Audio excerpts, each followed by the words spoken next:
Nkusima okunyumirwa ebyafaayo. Nzirubega Ibrahim Kasinga. Ekitundu ekyaleero kirimu mwoyo mutukuvu. Tugenda kulaba engeri Katonda gye yayogerezeganyamu wakati wa musajja mukulu Museveni ne Mr. Rwakasisi okulaba nga Rwakasisi tateekebwa kalabba. Rwakasisi agamba nti nga balemereddwa olutalo n'amagye gaabwe ne geekyusa ne gabawamba. Ono yakwatibwa n'atwalibwa e Luzira ng'ennaku z'omwezi 2 August 1985. Ono bwe yatuuka mu kkomera abasibe kumpi bonna baasanyuka ne bamutegeeza nti ke kaseera naye afuna eddagala lye kubanga naye ye yali abasindiseeyo. Bano nga bagattako okumutegeeza nti yateeka omukono ku biwandiiko ebyali biragira babeere nga baggalirwa. Wabula Rwakasisi n'ategeeza nti ogwo tegwali mulimo gwa minisita avunaanyizibwa ku nsonga za national security. Wabula gwali mulimo gwa minisita avunaanyizibwa ku nsonga z'omunda. Tiwabula nga wayise wiikisi 2 ng'ono ali mu kkomera. Embeera yali ezze mu nteeko nga boogerezeganya bulungi n'abasibe abasigadde. Ekiro ekyasooka ono ng'atwaliddwa mu kkomera yatwalibwa mu library section ng'eno waliyo cells 2. Ng'emu yalimu Omupakisitaani ye ne bamuwa endala. Oluvannyuma lw'emyezi 2 ono baamukyusa ne bamuteeka mu kasenge omwali Bob Assols. Rwakasisi agamba nti yafuna akaseera akalungi ne musajja mukulu ono Bob olw'enfumba ng'ennungi gye yakolanga. Era ng'emmere y'ekigambibwa yavanga mu ggwanga erya Bungereza. Gono era yali ayina ne kapa gy'abeera nayo, kyokka ng'emmere yaayo yeeva mu Australia. Nga wayise emyaka 3 musajja mukulu ono Bob yateebwa, bw'atyo n'alekayo Rwakasisi. Rwakasisi yategeeza nti mu kkomera yabeeranga bize nnyo, nga bwe yazuukukanga ku makya n'amala okufuna ekyenkya ng'agenda okusaba okuva ku ssaawa 1 okutuuka ku ssaawa 3. Bw'atyo n'awummulamu katono n'agenda okusoma Bayibuli paka mu ssaawa ez'amalya g'ebyemisana. Ono bwe yamalanga okulya ekyemisana yawummulangamu katono olwo ku ssaawa nga 8:30 n'addayo okubeera ng'asaba ekawungeezi okutuuka ku ssaawa 10 bwe baba baggaliranga mu busenge bwabwe. Olwo kompyuta bwe zaaleetebwa bwe yamalanga okulya ekyemisana ng'agenda mu computer lessons. Etteeka lyali ligamba nti omuntu yenna asindikiddwa ku kalabba alina okubeera nga bamuliisa engeri gy'abadde alyamu nga tannakwatibwa. Wabula okusinziira ku mpeereza z'ekkomera baali tebasobola kulabirira basibe bano nga bwe baali nga tebannakwatibwa. Bwe batyo ne babakkiriza okubeera nga bafuna emmere ebweru w'ekkomera ku ssente zaabwe nga bagifumbira mu kiyungu ky'ekkomera. Era nti okumala emyaka 24 Rwakasisi ono gye yamala ng'ali Luzira teyali akomera kkomera n'omulundi n'ogumu.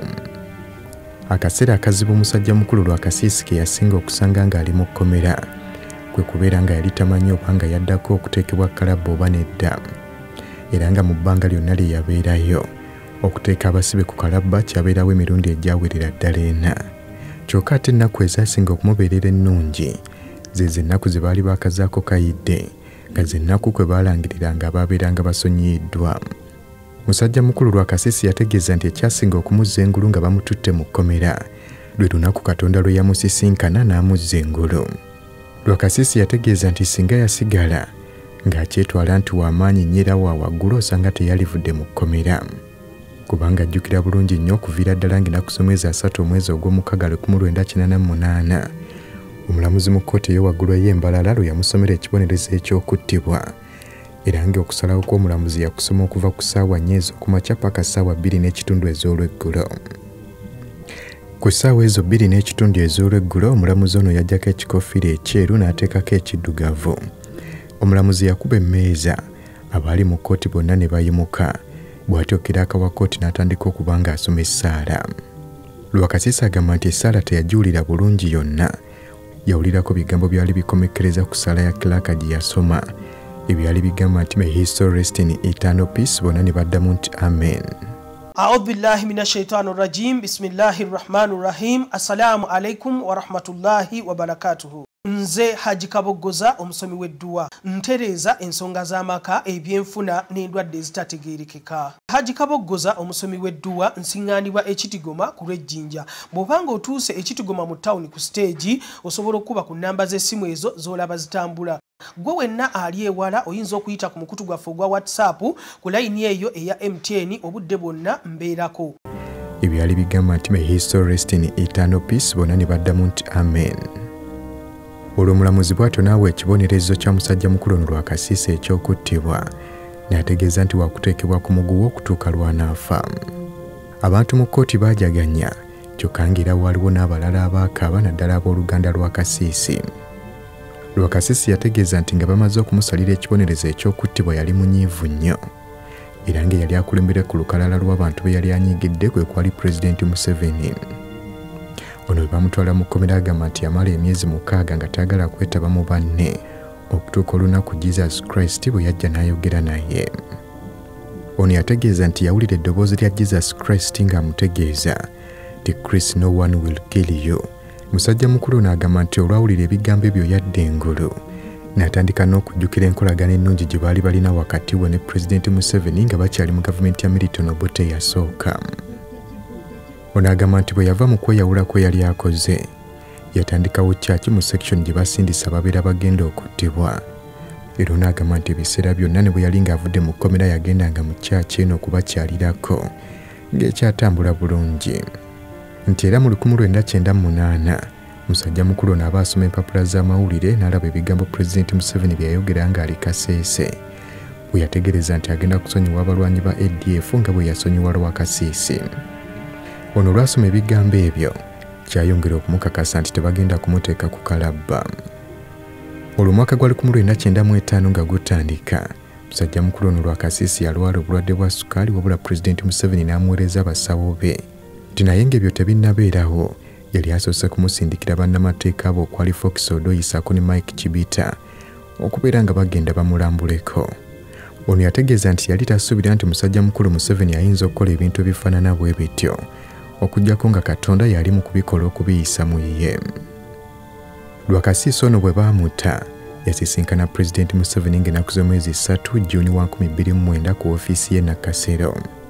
Nti era Rwakasisi olwatuuka Pulezidenti Museveni yasituka n'ajja n'amusanga nga tannaba nakutuuka we yali agenda kutuula n'amukulisa okuva mu kkomera. Nti wabula Rwakasisi naye yamuddamu ng'amukulisa okuva mu nsiko. Bano nga bamaze okukkalira Pulezidenti yamunyumiza engeri gye yalemererwamu emirundi 3 okuteeka omukono ku death warrant ye. Pulezidenti yagattako nti ye si musajja mukatuliki nnyo wabula atya Katonda. Era buli lwe yali agendanga ku mmeeza okuteeka omukono ku death warrant eno yasookanga kufukamira n'asaba omutonzi.